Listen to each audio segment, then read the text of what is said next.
send their series back to Indiana. I will tell you who is rooting for the Indiana Fever, CJ. Television executives. Television executives would really love for this to go to 3 because the Indiana Fever pulled 1.8 million viewers on an NFL Sunday for their opening game against the Connecticut Sun for Caitlin Clark's playoff debut. That is up 332% versus the 2023 first-round game on ABC. I saw some people point out that the 1.8 million fans was far more than any of the other opening games. Well, no, duh. It was the only one on ABC. The other ones were on ESPN, on cable. They were in the 400,000 range. But put a game on ABC, guess what? The viewers will come. Put Caitlin Clark on TV, guess what? The viewers will come. That is a reality of this season. I am once again begging, pleading for people to just be normal when it comes to Caitlin Clark, although that ship has far left the station. No, did you see Dejanay Carrington punched her in the face on purpose? She brought a shiv. She did. You would think so. Oh you would think that Caitlin Clark was stabbed in the eye. Nobody in the game of basketball has ever been accidentally poked in the eye while a defender was making a play on the ball. They hate her.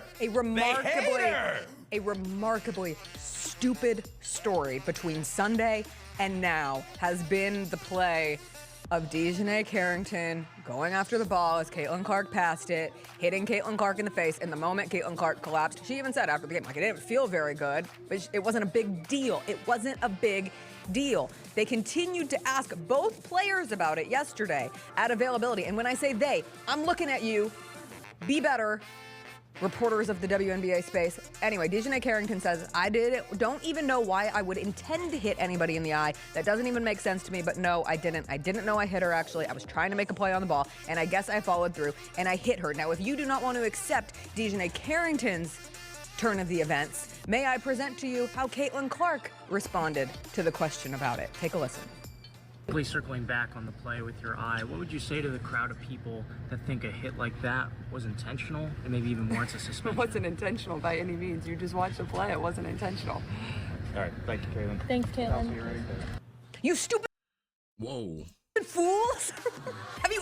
So based off what look, now everybody has Caitlin Clark, and I get why a lot of you guys get mad at Caitlin Clark because she has this passive tendency of just being very passive when it comes to things that happen to her involved in the league or whatever the case is.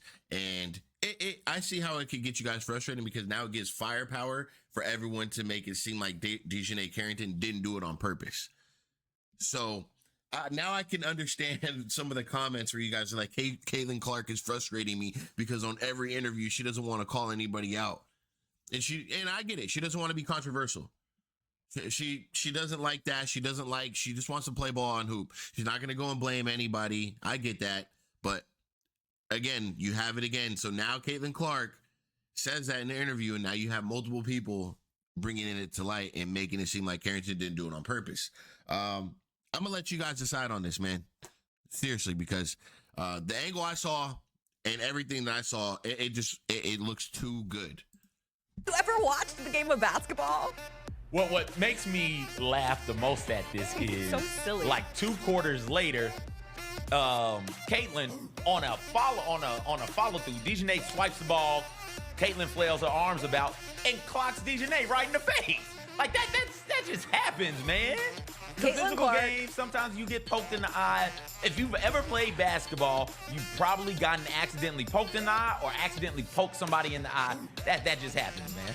Caitlin Clark is far too good of a player, is far too transcendent of a player for us to continue babying Caitlin Clark about basketball plays that we see often. And because this took up so much of the attention, there has been not nearly enough talk about, okay, how will the Fever respond? We talked about their three-point shooting. They had a lot of open looks that just did not go in against the Sun in Game 1. They were.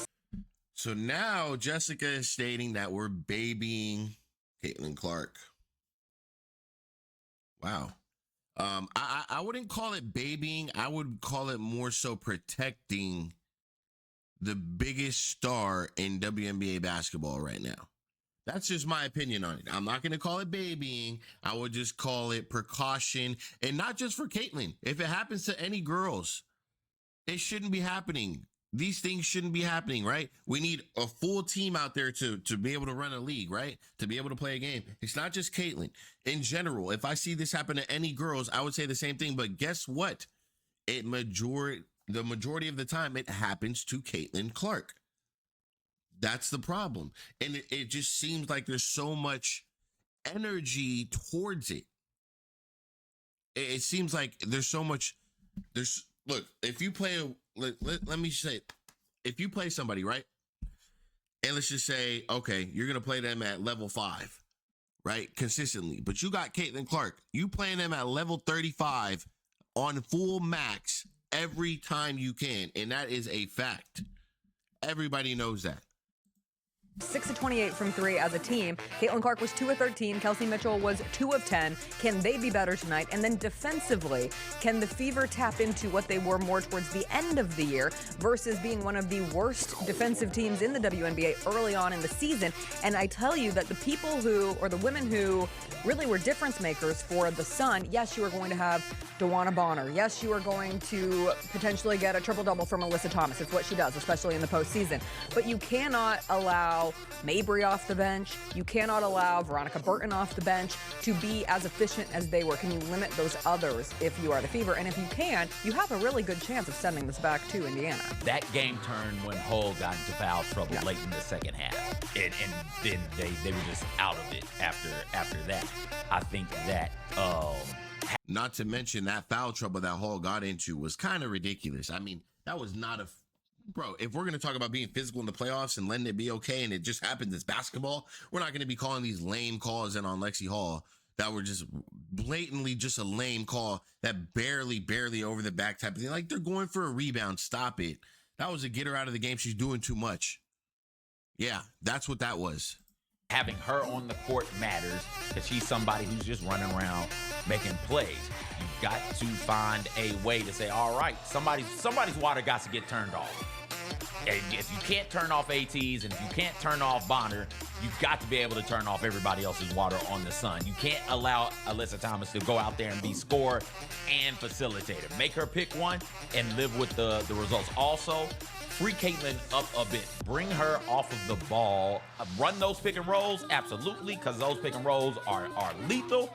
But run them with the intention of freeing Aaliyah Boston up in the high post and letting her go to work there. By go to work, I don't mean shooting it. I don't mean scoring it. I mean, like, get there and facilitate the offense, make a couple of passes, and then boom, Caitlyn Clark will have a bit more space to operate and work. Caitlyn's got to find a way to go at Bonner. Because when Bonner's been on her, and that was a great adjustment that was made in game 1. When Bonner's on Caitlyn Clark, she struggled shooting the ball, or at least in game 1 she did. Caitlyn's got to find a way to hit someone, get that step back behind the three-point line together so that she can knock down shots, because this team is going to need her to make shots. If they can do that. The playing off ball situation, I understand where you're coming from a little bit, but I don't think the ball is going to run through AB.